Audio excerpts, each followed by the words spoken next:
Let's do the best we can do.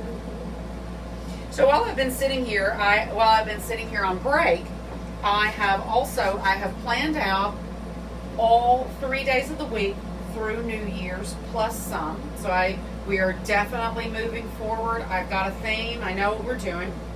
But I also thought about, what are the core values? Why am I here? I'm not here to teach you how to cook. I'm sure most of you can cook better than I can. But what I'm here for is to say, especially in this time of change, that there are some things that we need to think about.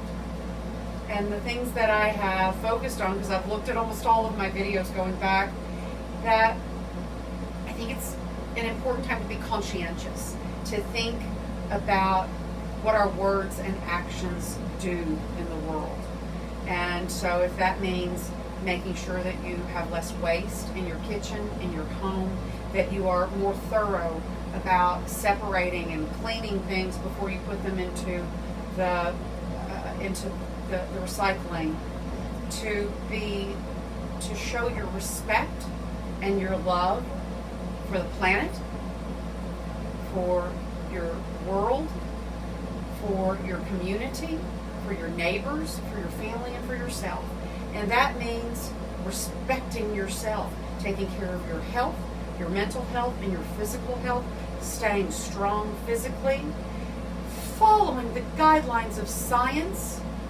We follow the guidelines of science when we cook because science doesn't bend for us. And so science doesn't bend for our bodies, for our health. So just get it together.